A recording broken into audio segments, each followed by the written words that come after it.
दे रहे हैं। आपके लिए विश्व ज्ञान मार्गी संत महासंघ सभा का गठन किया गया है। और ये किस लिए किया गया है, पहले मैं इसी को थोड़ा सा एक मिनट में बताऊं। शुरुआत कहाँ से कैसे? इसलिए किया गया है, सब चिंतन करते हुए जब हमने देखा कि जब भी, जैसे अभी मैंने शुरुआत भी किया है कि ये समाधान हेतु हम निकले थे। किस गांव, कौन से जिले से? तो कहने का मतलब ये है कि जब भी कोई कारण पड़ा है दुख, उसका निवारण संतों के द्वारा हुआ है।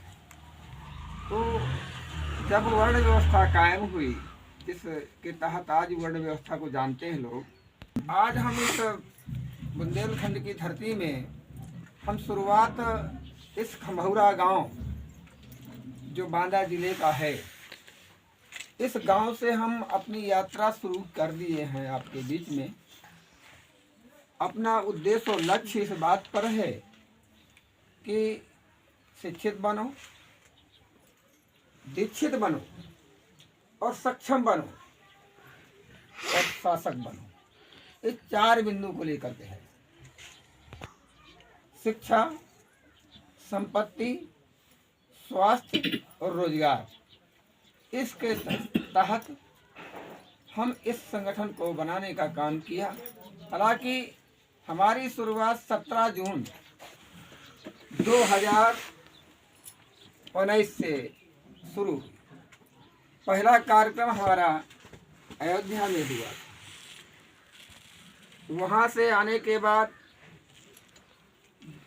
कोरोना लगा। जब जिले में कार्यक्रम लगाने की सोची तो कोरोना लग गया। कोरोना काल में गैप हुआ।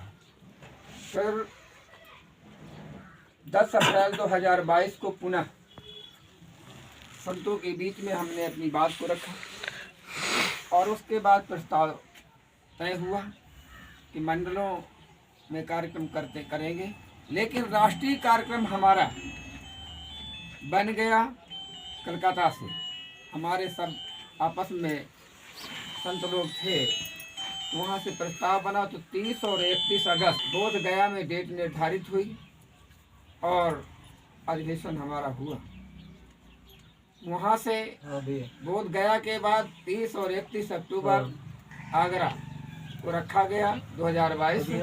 और वहाँ कार्यक्रम जो 250 संतों के साथ कार्यक्रम चला। इस तरह से ये मिशन आगे बढ़ा। तो इसका लक्ष्य और उद्देश्य हमारा यही है कि जब गण व्यवस्था को नष्ट किया गया, क्योंकि आप देखेंगे मैं प्रकृति की बात को शुरुआत किया था, तो प्रकृति की बात की शुरुआत में लड़ाई झगड़े की मैंने बात करी, 4 बातें बिंदु रखा। लड़ाई, खाएं, सोएं, भोगें। इसी प्रकार से अगर आप चींटी को देखेंगे, चींटा को देखेंगे, दीमक को देखेंगे, किसी को भी देखें तो गण व्यवस्था समूह के रूप में चलते देखते हो।